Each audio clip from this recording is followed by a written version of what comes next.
Olá! O vídeo de hoje é para falar sobre famílias monoparentais. E essas famílias podem ser entendidas como aquelas compostas por um genitor, seja homem ou mulher, e pelos seus descendentes. Então a gente pode pensar em pai, mãe, e que só o pai ou a mãe cuida dos seus filhos, mas também, por exemplo, uma avó que cuida dos seus netos, ou uma tia que cuida do seu sobrinho, e ela cuida sozinha, né? Ela não tem o apoio, né, de algum outro genitor.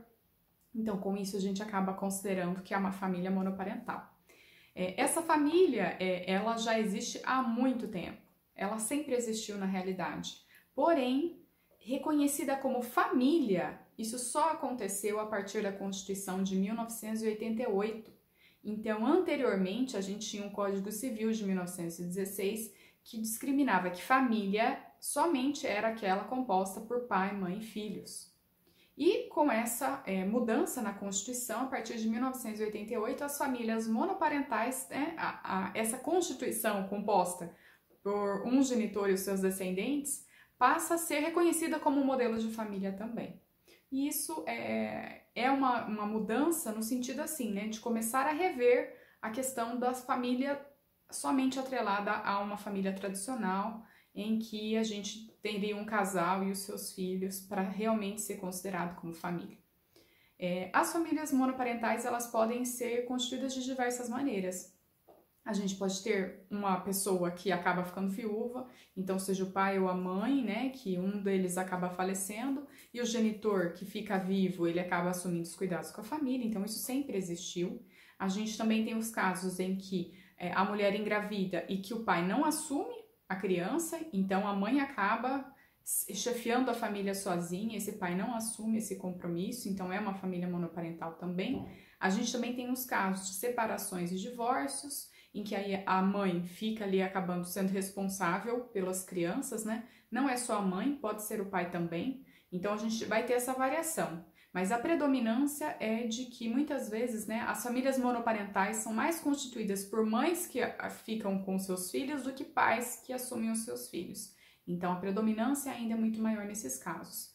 Também existe o caso, né, de uma pessoa solteira que adota uma criança, também constituiria uma família monoparental, e as situações de inseminação artificial.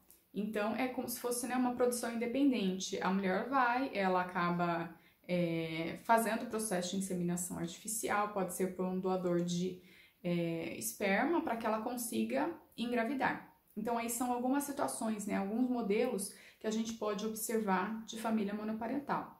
Lembrando que também pode ser a avó, tia, enfim, alguém que assuma os cuidados dessa criança também. Existem algumas questões assim que levam a gente a refletir que essa família ela vai ter um desafio no sentido de conciliar as questões financeiras, a demanda pelo sustento da família, já que é só um genitor que assumiu essas responsabilidades do lar, então ela tem que lidar com essa demanda, ela precisa trabalhar para conseguir sustentar a sua família e também lidar com as necessidades afetivas, emocionais dos filhos, que precisam de cuidado, de atenção, de tempo em conjunto. E aí a pessoa que compõe essa família, ela precisa fazer essa conciliação entre esses dois fatores, né? Por um lado, a questão financeira, por outro, a questão afetiva e de relação com os filhos. Nós também precisamos ter um cuidado quando os casais eles se separam, de preservar aquela relação parental. Então, ainda que exista um membro da família que de repente não encontre periodicamente, né, que veja ali mais aos finais de semana, essa relação familiar ela precisa ser preservada, a relação parental, ainda que o conjugal não aconteça mais, né, que o casal tenha se separado ou tenha se divorciado. É importante que a gente pense o seguinte, né? Porque dependendo do seu vértice, você pode achar que ter um olhar preconceituoso de que esse tipo de família pode prejudicar o desenvolvimento das crianças, dos adolescentes, enfim, dos filhos que compõem essa família. E a gente precisa relembrar o seguinte, né? Que o mais importante dentro das famílias é o tipo de relação que é estabelecido entre eles. Qual é esse vínculo? Quais são as trocas afetivas que são estabelecidas entre eles? Isso é muito mais importante do que um determinado modelo de família, né? Então, não temos que pregar que, uma família tradicional, pai, mãe e filhos, é um modelo que vai proporcionar um maior desenvolvimento emocional, né? Que a criança vai conseguir se desenvolver melhor. Por quê? Porque, na realidade, a gente tem famílias também nesse modelo tradicional e que também tem crianças com dificuldades, que a família também tem dificuldades nos vínculos entre si. Então, a gente precisa sempre tomar esse cuidado, né? De não ter um olhar preconceituoso, de buscar estudos, né? De estimular a saúde entre os membros da família, de estimular uma boa relação entre eles, independente da composição do modelo familiar em si. Então, vamos sempre lembrar, qualquer família tem desafios. A gente olha essas da família monoparental, mas não é só olhar o desafio, é olhar assim como cada família se organiza, essa dinâmica familiar e a relação que eles estabelecem entre si.